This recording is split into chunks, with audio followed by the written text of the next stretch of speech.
നേവിയുടെ കാര്യം നമുക്ക് ഒന്നുകൂടി കൺഫേം ചെയ്യാം. ഇപ്പോൾ defence PRO Atul Pillai telephone ലൈനിൽ ചേരുകയാണ്. ശ്രീ അതുൽ പിള്ള, ഇപ്പോഴും ഡൈവേഴ്സിന് ഇറങ്ങാൻ പറ്റാത്ത രീതിയിൽ, ഞാൻ നാളത്തെ കാര്യമാണ് ചോദിക്കുന്നത്, എന്താണ് ഇപ്പോൾ നേവിക്ക് ഇപ്പോഴും അത് തടസ്സം തന്നെയാണ് അല്ലേ? ഒഴുക്ക് ശക്തമാണ് അല്ലേ? അതെ അതെ അതെ ഇപ്പോഴും ഇന്നും ഒരു കറണ്ട് വന്നിട്ട് ഒരു 5 to 8 ഇടയ്ക്ക് വേരിയബിൾ കറണ്ട് ആയിരുന്നു, സ്പീഡ് 5 to 8 ഇടയ്ക്ക്. അപ്പോൾ എന്തെങ്കിലും അതിൽ ഈ പ്ലാൻ ബി ആയിട്ട് ചെയ്യുന്നുണ്ടോ? എന്തായാലും നാളെയും ഇങ്ങനെ തന്നെയാണെങ്കിൽ പിന്നെ ഇനിയും ദിവസങ്ങൾ ഇങ്ങനെ നീണ്ടു പോകുമല്ലോ ശ്രീ അതുൽ പിള്ള. അന്താ ഡേഞ്ചേഴ്സ് അറിയുള്ളൂ. ഇങ്ങനെയുള്ള കറണ്ടില് ഡൈവേഴ്സിന് നമുക്ക് ആ ഒരു റിസ്ക് ചെയ്തിട്ട് പുള്ളിക്കാരന് അത് ആ ഒരു ഓപ്പറേഷൻ ചെയ്യാൻ പറ്റില്ല. ഈ ഒരു സ്പീഡിൽ നമുക്ക് ഈ ഒരു കറണ്ട് 2 to 3 knots കിട്ടാതെ നമുക്ക് ഡൈവേഴ്സിനെ ഇറക്കാൻ പറ്റത്തില്ല. അപ്പോൾ അത് നാച്ചുറലായിട്ട് അങ്ങനെ കറണ്ട് കുറയുന്നത് വരെ, ഈ ഒഴുക്കിന്റെ ശക്തി കുറയുന്നത് വരെ കാത്തിരിക്കുക എന്നല്ലേ പറ്റുകയുള്ളൂ. അപ്പോൾ ഞാൻ പറഞ്ഞല്ലോ, വെള്ളത്തിനകത്ത് നമുക്ക് രണ്ട് വഴിയുണ്ട് വെള്ളത്തിനകത്ത് എന്തുവാന്നുള്ള കാണാൻ. ഒന്ന് വിത്ത് ഐസ്, അത് നമുക്ക് അവിടെ കാണാൻ പറ്റുന്നില്ല. ഐസും ക്യാമറയും വെച്ച് നമുക്ക് കാണാൻ പറ്റില്ല അവിടെ എന്തോ ഉള്ളതെന്ന്. അത്രയ്ക്ക് വിസിബിലിറ്റി 0 ആണ്. സെക്കൻഡ് ഓപ്ഷൻ നമ്മുടെ അടുത്തുള്ളത് ഡൈവേഴ്സിനെ വിടുവാണ്. ഈ 2 ഓപ്ഷൻ അല്ലാതെ മൂന്നാമത്തെ ഒരു ഓപ്ഷൻ ആസ് ഓഫ് നൗ ഇത്ര ഷോർട്ട് ഇതില് we have to wait for with respect to naval operations ആണ് ഞാൻ പറയുന്നത്. അതെനിക്ക് മനസ്സിലായി. അതെനിക്ക് മനസ്സിലായി അതില്. പക്ഷേ ഇതിപ്പോൾ ഇവർ സ്പോട്ട് ചെയ്തിട്ടുണ്ട്. അപ്പോൾ അത് ഡൈവേഴ്സിന് കൂടി ഫേവർ ആയിട്ടുള്ള രീതിയിലാണല്ലോ ഇവരിത് ദൗത്യസംഘം സ്പോട്ട് ചെയ്തിരിക്കുന്നത്. ഈ മൂന്നാമത്തെ പോയിന്റിൽ ഈ ട്രക്ക് വിത്ത് ദ ക്യാബിൻ ഉണ്ട് എന്നുള്ളത്. അതിൽ കുറച്ച് കൺഫർമേഷൻ മാത്രമേ ഇനി വരാൻ ബാക്കിയുള്ളൂ. പക്ഷെ അങ്ങനെ വന്നാൽ പോലും, ആ കൺഫർമേഷൻ കിട്ടിയാൽ പോലും അത് ഡൈവേഴ്സിന് ഫേവർ ആണെങ്കിൽ പോലും ഫേവർ അല്ലാത്ത കാര്യം ഇവിടെ നിലനിൽക്കുകയാണ് അല്ലേ? ഇങ്ങനെ ഡൈവിംഗ് ബുദ്ധിമുട്ടാണ്. അതെ അതെ ഡൈവിംഗ് ബുദ്ധിമുട്ട്. ഇങ്ങനെ ഈ ഒരു കറന്റിൽ ഡൈവ് ചെയ്യുന്നത് ഒരു ഡേഞ്ചറസ് ഒരു സിറ്റുവേഷൻ. അപ്പോൾ അതിൽ പ്ലാൻ ബി ആലോചിക്കേണ്ടത് ഡിസ്ട്രിക്ട് അഡ്മിനിസ്ട്രേഷൻ ആണ് അല്ലേ? എന്തെങ്കിലും തടയണ സംവിധാനമോ അങ്ങനെ എന്തെങ്കിലും കൊണ്ടുവരിക. അതെ അതെ അതെ അതെ അതെ അതിൽ നേവിക്ക് അതിൽ മറ്റു പങ്കാളിത്തമൊന്നുമില്ല. നേവിയോട് ആവശ്യപ്പെട്ടാൽ ഈ ഒരു നോട്ട്സിന്റെ കാര്യം, ഈ നോട്ട്സ് 2 to 3 കറണ്ട് 2 to 3 എങ്കിലും ആകുന്നത് വരെ നിങ്ങൾക്കത് സാധ്യമല്ല. ഇല്ല 2 to 3 നോട്ട്സ് വരാതെ ഡൈവേഴ്സിനെ നമുക്ക് ഇറക്കാൻ പറ്റത്തില്ല. ബിക്കോസ് ഈ പുള്ളിക്കാരൻ പോകുന്നത് വിത്ത് ഓൾ ദിസ് ഈ എന്താ പറയുക ഡൈവിംഗ് എക്യുപ്മെന്റ്സും കൊണ്ടാണ്. അപ്പൊ പുള്ളിക്കാരൻ അവിടെ ഫ്ലാപ്പും ചെയ്തുകൊണ്ടിരിക്കണം. പ്ലസ് പുള്ളിക്കാരൻ പോകുന്ന ടാസ്കിങ്ങും ചെയ്തിട്ട് ആ ഒരു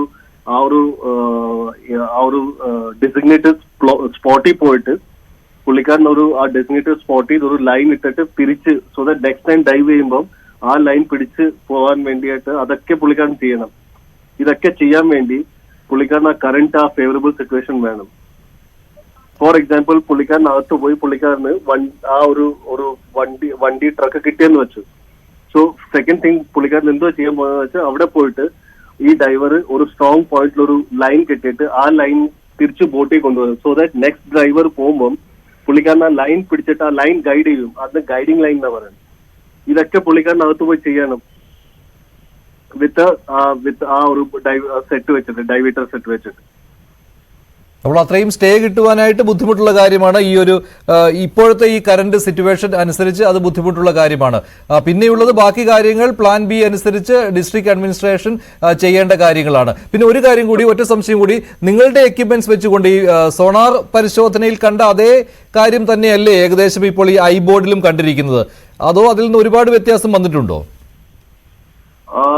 ഞങ്ങൾ പറഞ്ഞല്ലോ, ഞങ്ങൾ ആദ്യം ഈ സോണാർ വെച്ച് ചെയ്തപ്പോൾ ഞങ്ങൾക്ക് 4-5 കോൺടാക്ട്സ് കിട്ടിയായിരുന്നു. ഈ 4-5 കോൺടാക്ട്സിനെ മാറ്റിയിട്ട് ഞങ്ങൾക്ക് പ്രോബിൾ സ്ട്രോങ് സിഗ്നൽ എന്ന് പറയത്തില്ല, സ്ട്രോങ് ആയിട്ട് അനലൈസ് ചെയ്തിട്ട് അതിനെ ഇത് ചെയ്ത് അതാ ഈ 2 പ്രോബിൾ കോൺടാക്ട്സ് നമ്മൾ പ്രൈമറി 2 കോൺടാക്ട്സ് പറഞ്ഞേക്കുന്നത്. ഹലോ, അപ്പോൾ അതും ഇപ്പോൾ ഐബോർഡിലും ഏതാണ്ട് കാര്യങ്ങൾ സ്ഥിരീകരിച്ചിരിക്കുകയാണല്ലോ. പക്ഷെ ഈ ലെങ്തിന്റെ കാര്യത്തിൽ ഇപ്പോൾ ഡൗൺ സ്ട്രീമിൽ എത്ര അകലെയാണ് ഈ ക്യാബിൻ വിത്ത് ലോറി, ആ ഒരു കാര്യം ഇതിലിപ്പോൾ ഐബോർഡിൽ വന്നിരിക്കുന്നത് ഏകദേശം 50 മീറ്ററോളം അകലെയാണെന്നാണ്. പക്ഷേ സോണാറിൽ വന്നത് 20 മീറ്റർ എന്നാണ് അല്ലേ? അതെ, ഈ സോണാറിൽ വന്നിരിക്കുന്ന ഈ പിക്ചർ ഉണ്ടല്ലോ, ഞാൻ ആ പിക്ചർ, അതുകൊണ്ട് ആ പിക്ചർ ഇന്നലെ നമ്മൾ ഷെയർ ചെയ്തത്, ഈ പിക്ചർ കണ്ടല്ലോ. അപ്പം ആ പിക്ചർ കാണിച്ചത് ബിക്കോസ് അത് കാണിക്കാൻ വേണ്ടി സോണാർ ഈ പിക്ചർ നമുക്ക് തന്നേക്കുന്ന ഈ പിക്ചറിന്റെ അതിന്റെ എക്സ്പേർട്സിനെ അനലൈസ് ചെയ്തിട്ട് നമ്മൾ പ്രോബിൾ ലൊക്കേഷൻ അത് പറഞ്ഞെങ്കിൽ ഇതെല്ലാം ഇപ്പൊ ഏത് വഴി നമ്മളെ കണ്ടുപിടിച്ചാലും മെയിൻ ഇതെന്ന് വെച്ചാൽ ഡൈവറിന് എങ്ങനെയെങ്കിലും അകത്ത് കയറണം. അത് മാത്രമേ ഉള്ളൂ നമുക്കൊരു പോസിറ്റീവ് ഐഡന്റിഫിക്കേഷൻ കിട്ടാൻ ഇത് ചെയ്യാൻ പറ്റുള്ളൂ. താങ്കൾ ഈ പറയുന്ന ഒരു നിരാശയുണ്ടാക്കുന്ന ഒരു കാര്യമാണല്ലോ ശ്രീ അതുൽ പിള്ള. വേറെ ഒരു വഴിയും ഇക്കാര്യത്തിൽ കാണുന്നില്ല അല്ലെ? വേറെ ഒന്നും നേവിയുടെ ഭാഗത്ത് നിന്ന് ഒരു ഓപ്ഷൻ ഇല്ല. നേവിക്ക് ഞാൻ 2 knots ഞാൻ പറഞ്ഞ 2 knots ഒരു ഡൈവറിന് ഇത് ചെയ്യാൻ പറ്റില്ല. But still if it is 3 knots ആയാലും ഡൈവർ അവിടെ പോകാൻ ഹീസ് ട്രെയിൻഡ്.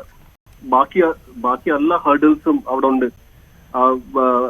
വെള്ളത്തിനകത്ത് ഒബ്സ്ട്രക്ഷൻസും വിസിബിലിറ്റിയും അതൊക്കെ ചാലഞ്ചായിട്ട് എടുത്തിട്ട്, പക്ഷെ ഈ നേച്ചർ നമുക്കത് സപ്പോർട്ട് ചെയ്തില്ലെങ്കിൽ വിത്ത് ദിസ് നോട്ട് ഈ സ്പീഡിൽ നമുക്ക് അവിടെ ഡൈവിങ് ചെയ്യാൻ പറ്റത്തില്ല. അതല്ലെങ്കിൽ വെള്ളം ക്ലിയർ ആവണം. അങ്ങനെ ഉണ്ടെങ്കിൽ നമുക്ക് ക്യാമറ എന്തെങ്കിലും വിട്ടിട്ട് ചെയ്യാം. പക്ഷെ വെള്ളം ക്ലിയർ ആവുന്നതിനെക്കാട്ടിലും എനിക്ക് തോന്നുന്ന കറണ്ട് റെഡ്യൂസ് ആവും. അതേ റെയിൻ വന്നില്ലെങ്കിൽ അതേ ഒരു ചാൻസ് ഉള്ളൂ. ശരി, നന്ദി. കമാൻഡർ അതുൽ പിള്ളയാണ് സംസാരിച്ചത്. അദ്ദേഹം ഡിഫൻസ് PRO ആണ്. നേവി ഇപ്പോൾ അനുഭവിക്കുന്ന ഒരു ബുദ്ധിമുട്ടാണ് ഈ ദൗത്യത്തിൽ.